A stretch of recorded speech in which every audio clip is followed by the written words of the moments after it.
नमस्कार दोस्तों। मशहूर शायर वसीम बरेलवी का एक शेर है। वो झूठ बोल रहा था बड़े सलीके से, वो झूठ बोल रहा था बड़े सलीके से, मैं एतबार न करता तो और क्या करता। आज से करीब 45 दिन पहले प्रधानमंत्री मोदी ने देश के सामने एक बयान दिया था। उन्होंने कहा था, हमारी सीमा में न तो कोई घुस आया है, न कोई घुसा हुआ है, न हमारी पोस्ट पर किसी ने कब्जा किया है। उनके उस बयान के आज 45 दिन बाद रक्षा मंत्रालय की वेबसाइट पर एक जानकारी दिखी। वो जानकारी ये कि पहली बार सरकार की तरफ से अधिकृत तौर पर रक्षा मंत्रालय ने माना सूचनाओं के जरिए कि चीनी सेना भारतीय हिस्सेदारी वाले इलाके में या भारतीय क्षेत्र में घुस आई थी। लेकिन हुआ क्या? इस मानने के बाद रक्षा मंत्रालय की वेबसाइट पर जो जानकारी थी उसी में एक पैराग्राफ में लिखा हुआ था। टाइम्स ऑफ इंडिया में आज खबर छपी। खबर की हेडिंग आपको बता दूं और उसके बाद बताऊं उसमें छपा क्या और ये बता क्यों रहा हूं। ये बहुत अहम है। बीच में लाइट गई, मैं कंटिन्यू करता हूं। टाइम्स ऑफ इंडिया की खबर है, MoD document details PLA intrusion इन मे।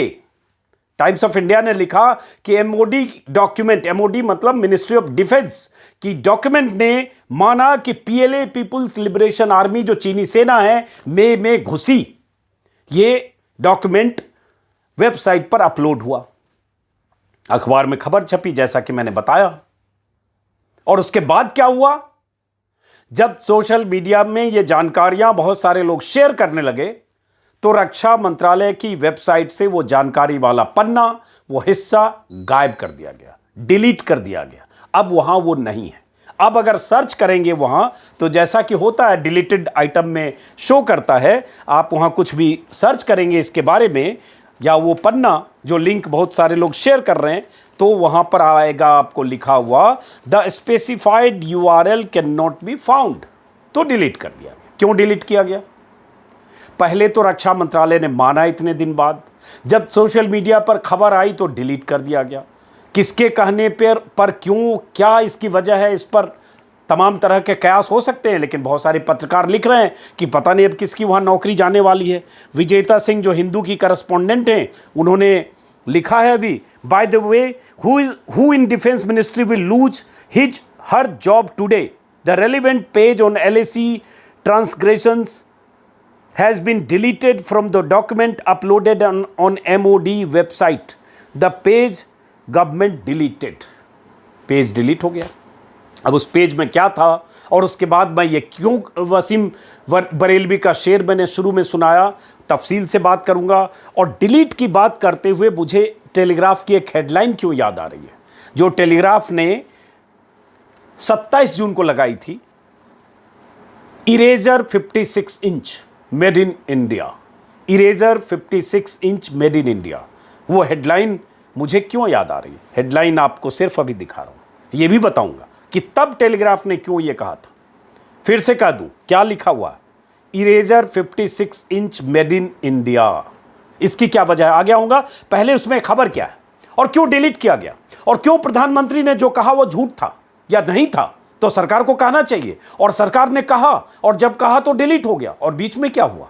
और उसके बाद अजीत डोभाल से चीनी विदेश मंत्री की मुलाकातें, बातें, वीडियो कॉन्फ्रेंस पर मुलाकातें, वीडियो कॉन्फ्रेंस पर बातें, उसके बाद चीनी सेना की पीछे हटने की कहानियां, हेडलाइन मैनेजमेंट। और उसके बाद तो ये जानकारी दोस्तों बहुत दिलचस्प है। इसमें जो टाइम्स ऑफ इंडिया ने छापा है, डॉक्यूमेंट आपको दिखा रहा हूं, उसमें एक पैराग्राफ जो डॉक्यूमेंट का है जिसमें लिखा हुआ है, the Chinese side transgressed in the areas of Kugrang Nala near patrolling point 15 north of Hot Springs, Gogra, PP-17A and north bank of Pangong Tso on May 17, 18। तो यहां घुसपैठ हुई ये माना गया। और उसके बाद टाइम्स ऑफ इंडिया ने अपनी खबर में लिखा है, रजत पंडित की स्टोरी है, ट्रांसग्रेस्ड वर्ड का इस्तेमाल, ट्रांसग्रेशन का इस्तेमाल ये लोग करते हैं जब एलएसी के संदर्भ में भारत करता है। हालांकि उसका मतलब होता उल्लंघन, एलएसी का उल्लंघन। तो ये इस शब्द का इस्तेमाल वहाँ होता है। जब भी एलएसी का जिक्र होता है चीनी घुसपैठ की, तो इस शब्द का इस्तेमाल होता है। टाइम्स ऑफ इंडिया ने लिखा है, रक्षा मंत्रालय ने आधिकारिक तौर पर मान लिया कि चीनी सेना ने ईस्टर्न लद्दाख के भारतीय इलाके में घुसपैठ की। मई के महीने में अभी भी ट्रुप्स के डिसएंगेजमेंट के लिए डेडलॉक जैसी स्थिति है, जबकि 5 राउंड की बात टॉप मिलिट्री लेवल पर हो चुकी है।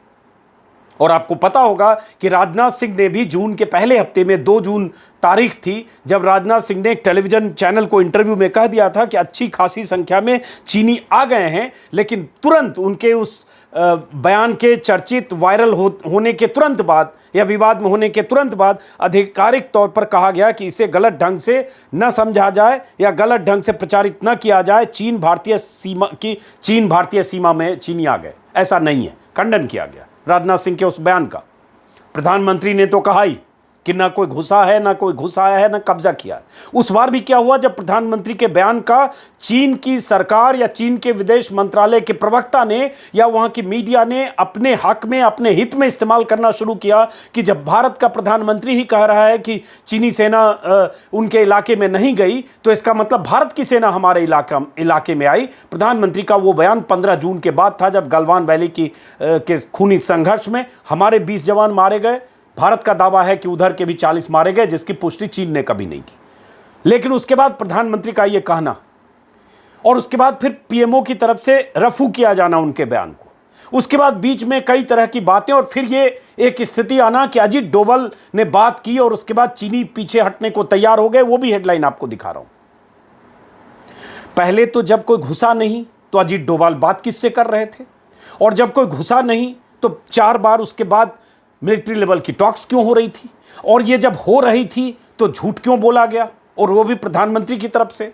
और अगर झूठ बोल दिया एक बार, उसके बाद मान लीजिए 42 दिन के बाद रक्षा मंत्रालय ने सच कबूल करके अपनी वेबसाइट पर लगा दिया, फैक्ट होता है, तो फिर इरेज क्यों किया गया, फिर डिलीट क्यों किया गया, ये एक सवाल है।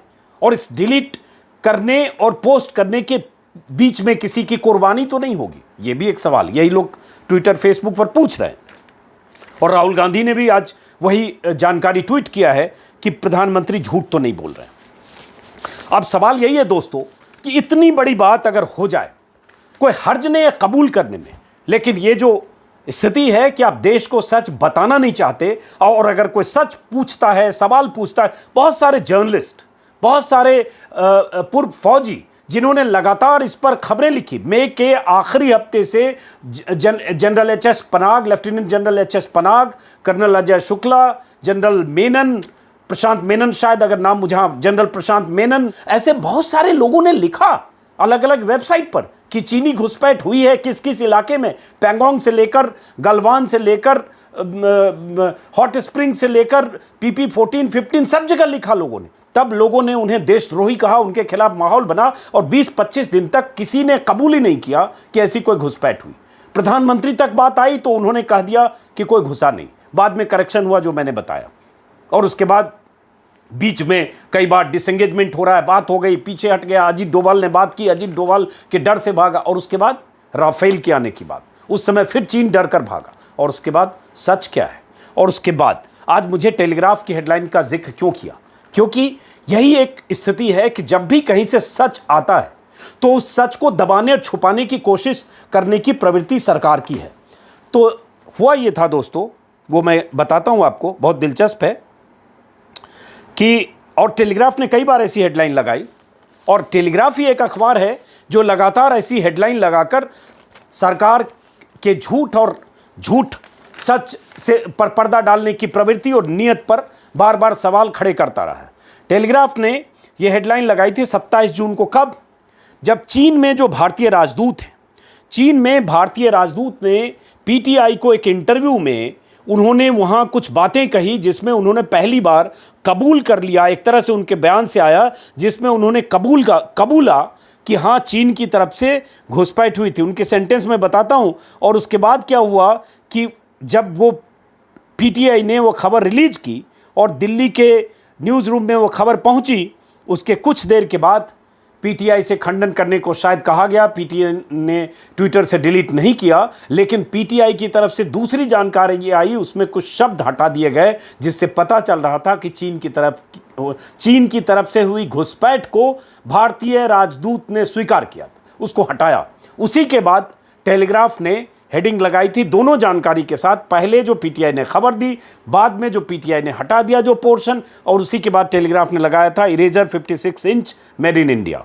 अब वो जानकारी ये थी, बता दे रहा हूं बयान, इसको पहले के वीडियो में भी मैंने बताया, लेकिन ये जानना आपको ज़रूरी है कि कैसे सच छिपाया जाता है, कहीं से भी आए उसको डिलीट किया जाता है, उसको इरेज किया जाता है।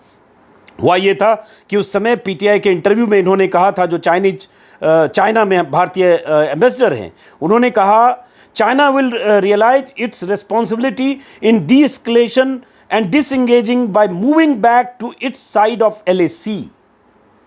Moving back to its side of LAC मतलब चीन अपनी साइड की LAC में वापस लौटेगा। ये चीन को समझना चाहिए, ये उन्होंने पीटीआई को कहा। और उसके बाद हंगामा हुआ होगा, दबाव हुआ होगा, चूंकि पीटीआई देश की सबसे बड़ी एजेंसी है, खबर टिकर पर और न्यूज़ रूम में पहुंची। उसके बाद क्या हुआ, ये 8:56 पर पहली बार पीटीआई ने ये जानकारी दी। उसके बाद जो करेक्शन करके फाइनल इंटरव्यू आया फ्लैश के बाद, उसमें क्या लिखा हुआ है, we hope that Chinese side will realise its responsibility in de-escalation and disengagement. इसमें moving back to its side of LAC उड़ा दिया गया, जिससे पता चल रहा था कि चीन हमारी तरफ घुसा है, तभी तो उससे हम उम्मीद कर रहे हैं कि वो वापस जाए। का रोक दिया गया, बाद के फाइनल इंटरव्यू से हटा दिया गया, इसीलिए टेलीग्राफ ने कहा इरेजर 56 इंच। एक ये, दूसरा उसके बाद क्या हुआ, राहुल गांधी बार बार सवाल पूछते थे, प्रधानमंत्री मोदी से पूछते रहे चीन को लेकर। तो एक बार राहुल गांधी के बयान को लेकर भी कुछ हेडलाइन लगाया टेलीग्राफ ने। आगे बताता हूं, उससे पहले एक और हेडलाइन मुझे याद आया कि आपको याद होगा कि लेह के दौरे पर प्रधानमंत्री गए थे, और लेह के दौरे पर गए और उस समय अचानक माहौल बना कि प्रधानमंत्री लेह गए, बस चीन डर कर भागा। और इसी तरह से भारतीय मीडिया चैनल्स और सब जगह जो सरकार की मशीनरी काम करती है, इसी तरह से खबरें चलने लगी। लेकिन अगले दिन टेलीग्राफ ने हेडलाइन लगाई थी, नमोज नींबू। क्यों नींबू, क्यों? क्योंकि नरेंद्र मोदी लेह के दौरे के वक्त नींबू पोस्ट पे गए थे, पोस्ट का नाम नींबू था, तो नींबू, और उसको इस तरह से करके टेलीग्राफ ने एक हेडलाइन लगाई। वो भी हेडलाइन मैं आपको दिखा दे रहा हूँ ताकि पता चले कि किस तरह से कोई अखबार ऐसी हिम्मत करता है कि अगर जहाँ ज़रूरत पड़े वहाँ सरकार से ऐसे सवाल पूछे जाएं। उसके बाद एक बार और टेलीग्राफ ने हेडलाइन लगाई, जो मैंने पहले भी जिक्र किया कि डिड यू लाई PM, ये भी टेलीग्राफ ने पूछा था। ये हेडलाइन है 28 जुलाई की, इसमें भी राहुल गांधी के बयान के संदर्भ में है, लेकिन इसमें भी उन्होंने टेलीग्राफ ने नरेंद्र मोदी ने जो ना कोई घुस आया है ना कोई घुसा है, उस बयान का जिक्र करते हुए टेलीग्राफ ने तब भी पूछा था प्रधानमंत्री से, वो भी लगा रहा हूँ। ऐसी हेडलाइन टेलीग्राफ ने कई बार लगाई है। एक लायर चर्चित हेडलाइन है जिस पर मैं 2 बार वीडियो बना चुका हूँ। संदर्भ वहाँ कश्मीर में जिस ढंग से झूठ बोला गया कि सैफुद्दीन सोज को नज़रबंद नहीं किया गया है, वो आज़ाद हैं, फ्री हैं, कहीं भी जा सकते हैं, सुप्रीम कोर्ट में ये कहा गया JNK प्रशासन की तरफ से, लेकिन बाद में वीडियो आया कि नहीं, उन्हें बंद किया गया है और वो नहीं जा सकते हैं, उनके निकलने पर पाबंदी है। वीडियो के ज़रिए उन्होंने ही देश को बताया, जो पत्रकार गए थे उन्होंने वो तस्वीर देखी, तब भी टेलीग्राफ ने हेडलाइन लगाया लायर, और उसमें एक सब हेडिंग है कि कश्मीर से लेकर लद्दाख फ्रंटियर तक कोई झूठ बोल रहा है। और फिर चीन की खबर है क्यों एक बॉक्स में, क्योंकि चीन के राजदूत ने यह कह दिया था कि LAC का उल्लंघन चीन तो कर ही नहीं रहा है, और चीन अपनी जो उनकी संप्रभुता है उसकी रक्षा कर रहा है। मतलब चीन ने एक तरह से ये कहा कि इसका मतलब हम आपके इलाके में नहीं हैं। ये अलग बात है कि पैंगोंग के फिंगर 4 से लेकर फिंगर 8 के बीच अभी भी चीन की तैनाती उसी तरह से है। फिंगर 4 के कुछ इलाकों में चीन जरूर हटा है, लेकिन ऊपरी इलाकों में चोटियों पर अभी भी चीन है।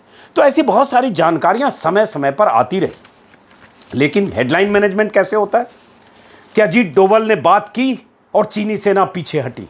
और जब अजीत डोवल ने बात की थी चीनी विदेश मंत्री से 6 जुलाई को, आपको याद होगा, इस पर भी मैंने वीडियो बनाया है, सारे अखबारों की हेडलाइन यही थी कि कैसे चीन की सेना अजीत डोवल से बातचीत होने के बाद, विदेश मंत्री से बातचीत के बाद पीछे हटने लगी, 2 घंटे के वीडियो कॉन्फ्रेंस, 2 घंटे के संवाद और उनका पूरा कनेक्शन, कैसे चीनी विदेश मंत्री से उनका पुराना रिश्ता है, 3 मुलाकातें पहले हो चुकी है, इससे एक अंडरस्टैंडिंग है और उनकी एंट्री से ही चीनी सेना पीछे हटी। इसी तरह की हेडलाइन सब जगह थी।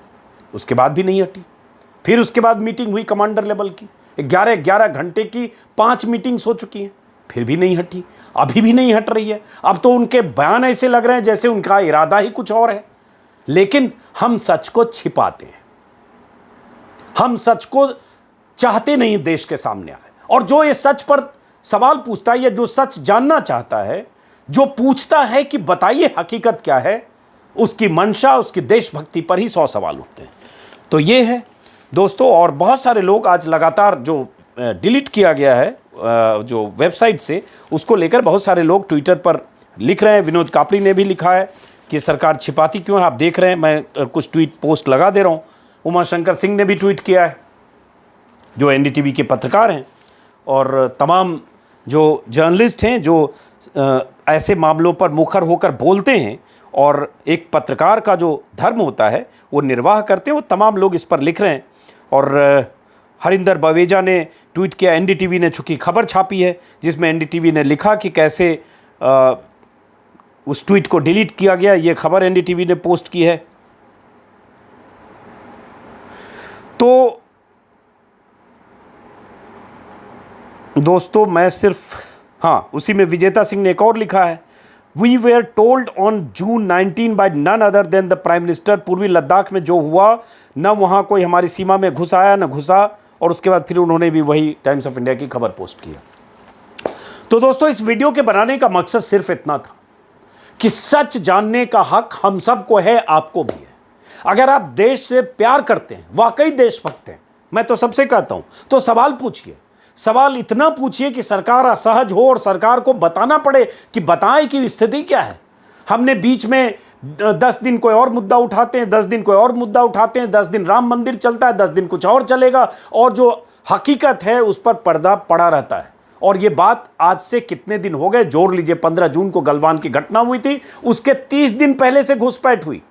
तो अगर ऐसे जोड़ेंगे तो 2.5 महीने का मामला है ये, और 2.5 महीने से हकीकत हमें नहीं पता। और इस बीच खबर 3 दिन पहले आई कि उत्तराखंड के लिपुलेख इलाके में, जहां नेपाल पहले से उसने हमारे 3 हिस्से को, भारतीय दावेदारी वाले 3 हिस्से को अपने नक्शे में दिखा दिया है, उस इलाके में भी लिपुलेख दर्रे के ऊपरी इलाके में चीन ने 1000 से ज़्यादा सेना की तैनाती की है। तो वहाँ से चीन यहाँ भी आया। अरुणाचल में भी चीनी सेना की ज़बरदस्त तैनाती की खबर है। नॉर्थ सिक्किम में है, लद्दाख में, ईस्टर्न लद्दाख को हम लगातार बात कर ही रहे हैं। चीन दरअसल कहीं से पीछे हटता हुआ नहीं दिख रहा है। हर 4 दिन 6 दिन के बाद ऐसी खबरें जरूर आती हैं। अखबार की हेडलाइन से कई बार नहीं पता चलता, बल्कि 4-5 रिपोर्टर का मैं नाम लेके कहूँगा, आप इनकी खबरें पढ़ा करिए। द हिंदू में विजेता सिंह, रजत पंडित, इकोनॉमिक टाइम्स और टाइम्स ऑफ इंडिया में मनु पब्बी और मेरे ख्याल से शशांक सिंह, इन सब लोगों की खबर पढ़ेंगे तो आपको पता चलेगा कि दरअसल सुशांत सिंह, माफ़ करें, इससे पता चलेगा कि स्थिति वो नहीं है जितनी सरकार फॉल्स प्रोपेगेंडा के जरिए सरकारी मशीनरी या मीडिया के साथ ही प्रचारित करने की कोशिश करते हैं। डर गया चीन, भाग गया चीन। दरअसल हकीकत इससे कोसों दूर है। और इसके लिए कभी कभी टेलीग्राफ भी पढ़िए। और अगर आपने हमारा ये वीडियो सब्सक्राइब नहीं किया है तो सब्सक्राइब करें, ताकि मेरी बात ज़्यादा से ज़्यादा लोगों तक पहुँचे। आप सभी साथियों को नमस्कार।